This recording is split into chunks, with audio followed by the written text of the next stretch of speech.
And a good evening to you. This is Petrie here with you until 1 o'clock tomorrow morning. And it's time now to talk film with Van Connor, who's a film critic. And Van, you've seen the film that I'm desperate to see, and that's John Wick 4. Yeah, I think a lot of people were very desperate to see this one. This is a real heavy hitter this week. Everybody's talking about John Wick. It's smashed the box office.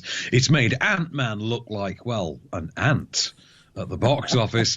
And bizarrely, it turns out that Keanu Reeves has earned the equivalent of $39,500 for every single word spoken in this movie. He has 380 words of dialogue in this. So 380 lines of dialogue, sorry. So it's not exactly a talky piece. No, well, to be fair, it never was. And he was never a chatter, was he?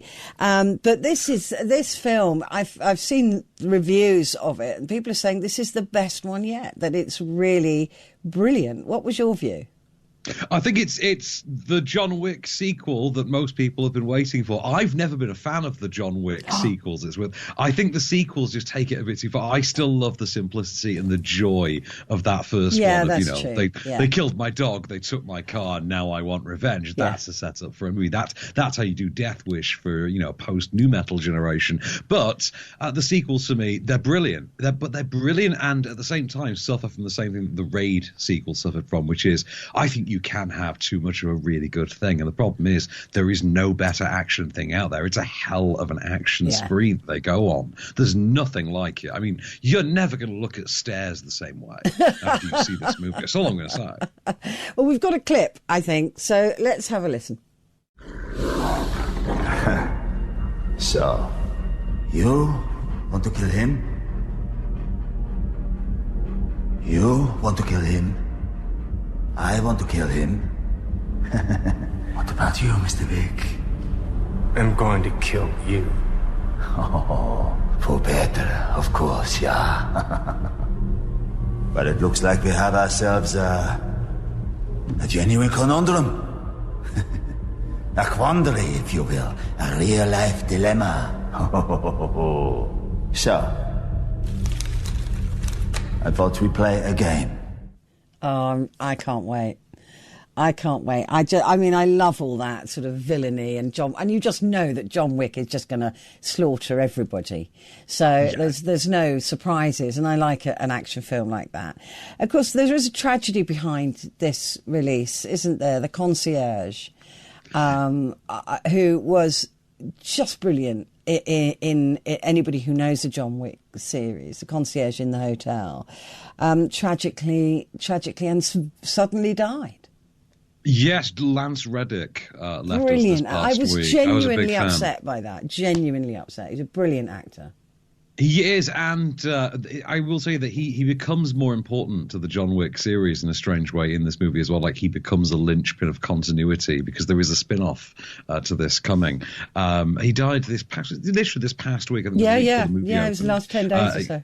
And he was 61. And I was a big fan of him in the TV series Fringe, which you can stream on Disney Plus. And it's one of my favourite TV shows of the last few decades. I know everyone talks about him in The Wire. Everyone raves about The Wire. But no, Fringe. Fringe is where it's at with Lance Reddick. He's so good in Fringe. But also, he's just a badass in everything. If you've ever seen The Guest, he's great in The Guest. The John Wick series, he's tremendous in as well. But he's just always been a really menacing and intimidating actor. It's always someone that's fun to watch on screen. I just loved him. I was so genuinely shocked and upset by that, and he would have been going around doing all the publicity for it as well. It's just such a tragedy. Let's move on though to Dungeons and Dragons: Honor Amongst Thieves. Is this a video game turned film? It is, effectively. It's not a straight adaptation because I don't think Dungeons and Dragons kind of has specific character-based lore. I don't think there are Dungeons and Dragons characters you can straight up adapt. So what they've done here is they've taken a page from the 80s cartoon series and just invented their own story that just happens to be set in the recognizable enough world of Dungeons and Dragons.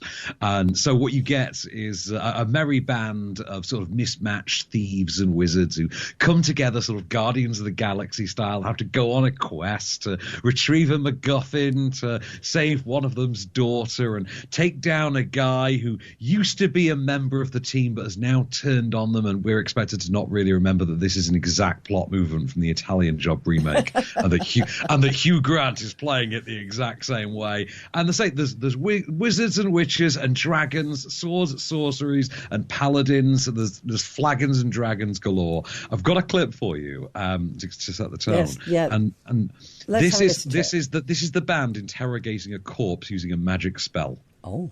Once the dead man is revived, we can ask him 5 questions, at which point he will die again, never to be re-revived. Were you killed in the Battle of the Everhorse?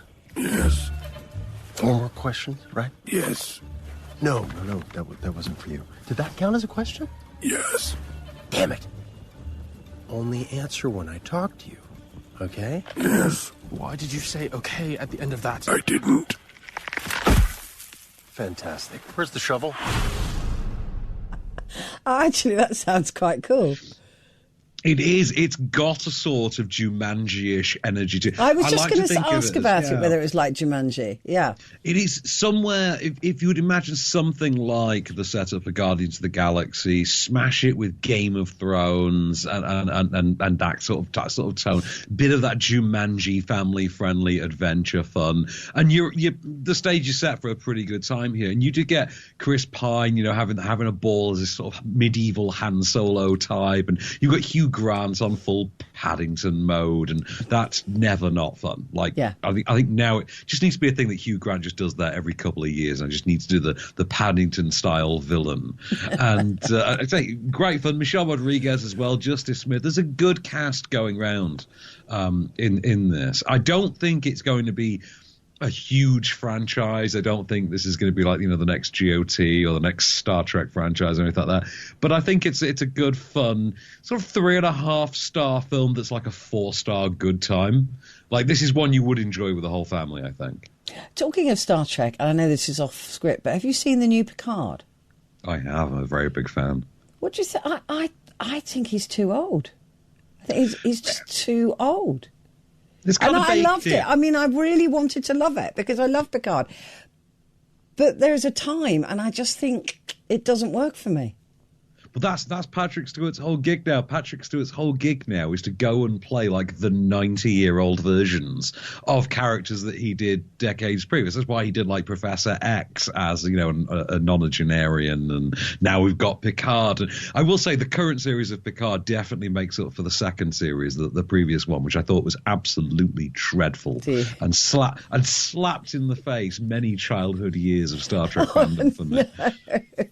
No. I do like it. And I like the fact that the characters have morphed, if you like. Worf now being meditating and being a man of peace.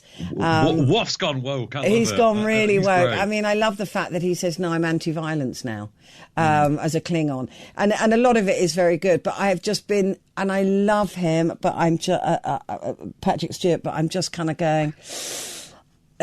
he just seems very old and fragile. I can't bear it. I will say though, they've got this actor in this new series who's playing Picard's son, and he's meant to be about 20 years old. I think he's meant to be 22.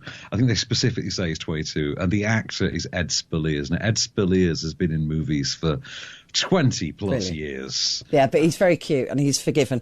Van, thank you very much indeed. Van Connor, their film critic.